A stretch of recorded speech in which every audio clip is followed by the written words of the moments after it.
Com isso, o Mises solucionou o problema da circularidade, mostrando ainda mais, adicionalmente, que, diferentemente dos valores dos demais bens e serviços, o valor da moeda tem um importante componente histórico.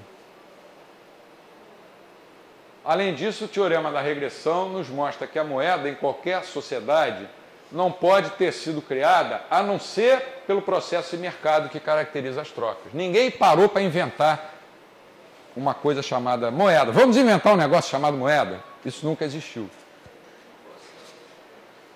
Então, usando a linguagem do Hayek, a moeda é uma ordem espontânea. Não faz qualquer sentido, portanto, acreditar que se possa criar moeda mediante contratos sociais. Eu sempre tive muita desconfiança em relação ao euro e a essas moedas. Queriam criar uma moeda latino-americana, mas eu sempre tive muita desconfiança, porque não é uma ordem natural. Não é uma ordem espontânea, não é um fenômeno natural. Vamos criar uma moeda chamada, sei lá, Bolívar, que vale para toda a América do Sul. Aí, então, eu acrescento outros empecilhos que me levam ad infinitum, como você falou, a rejeitar um negócio desse. Pior é que tem economistas importantes no Brasil defendendo a criação de uma moeda para a América Latina, uma moeda única para a América Latina.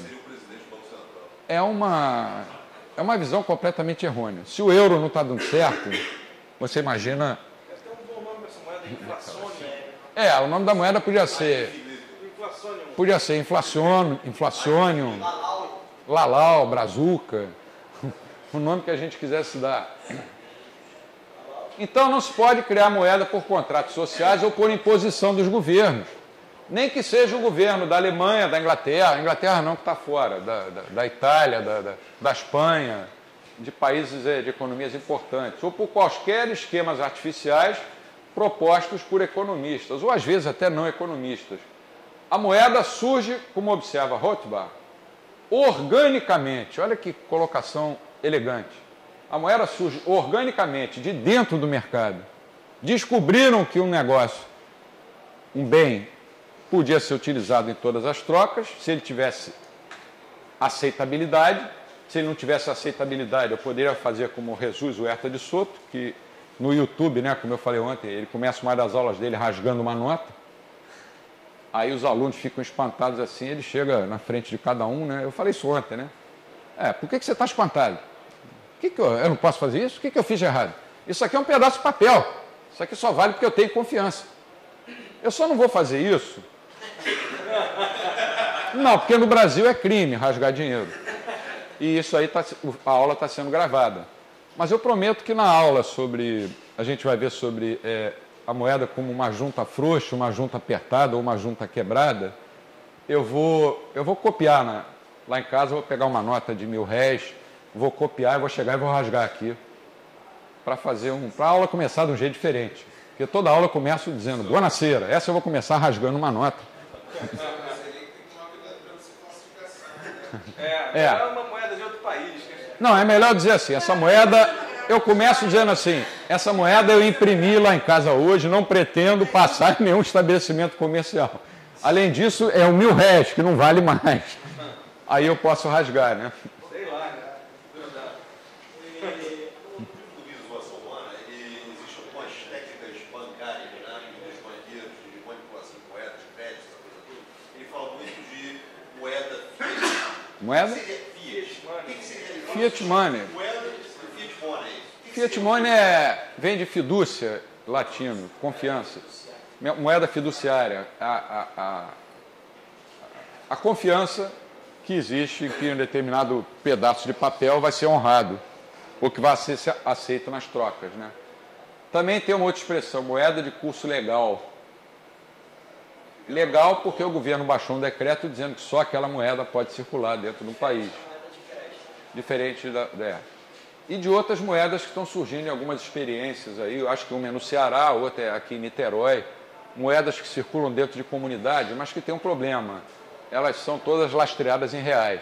Então, de alguma maneira, estão amarradas ao Banco Central. A teoria monetária austríaca, se você comparar com as outras teorias monetárias, um dos campos que eu quando eu fiz o doutorado, você tinha que escolher 2 campos de estudo. Eu escolhi economia monetária, que eu sempre me atraiu esse campo, e desenvolvimento econômico, eu também sempre gostei. Então, eu razoavelmente conheço as outras teorias, mas as diferenças mais importantes entre os austríacos e os monetaristas, que foram os que foram mais além em termos de teoria monetária, tirando os austríacos fora, que a teoria monetária keynesiana, na minha concepção, desculpa a expressão, é um lixo. Não serve para... Não devia nem ser levado a sério, embora as pessoas levem. Você tem 3 grandes diferenças. Primeira, essa é logo de arrebentar.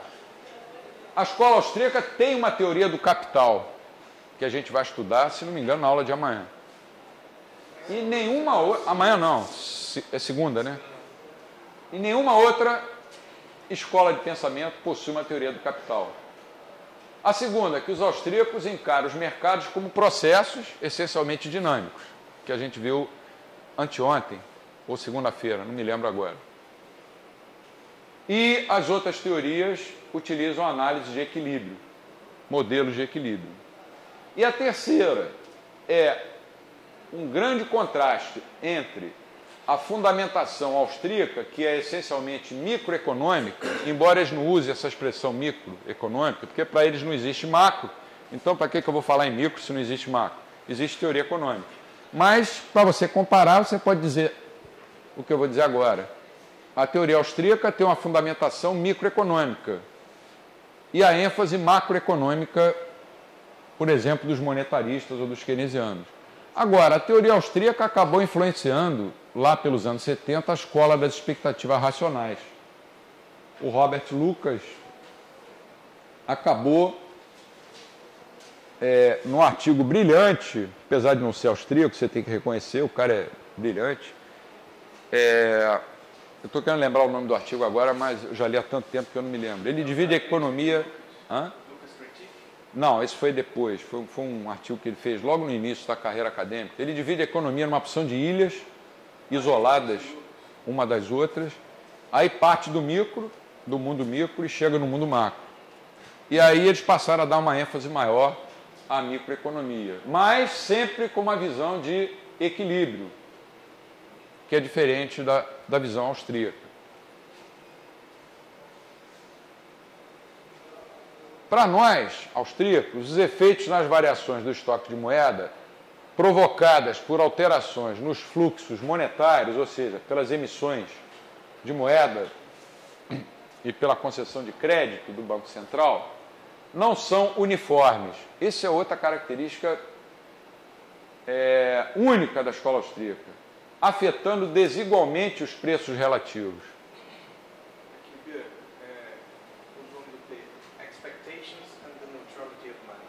Expectations and the Neutrality of Money. Journal of Economic Theory, Jazz. De que ano é? 1972. Robert Lucas. Esse artigo é brilhante, do ponto de vista acadêmico, assim, é um artigo bonito de você ler. Então, quando há uma variação no estoque de moeda, os efeitos não são uniformes para os austríacos. Essa variação no estoque de moeda afeta desigualmente os preços relativos, ou seja, os preços tomados 2 a 2, comparados, 2 a 2, e altera os níveis de emprego dos fatores de produção, capital, trabalho, terra, inteligência, empreendedorismo, etc. Num processo que vai se tornando gradualmente mais forte à medida que o governo, para tentar corrigir, ele acaba novamente alterando a política monetária para tentar corrigir as distorções.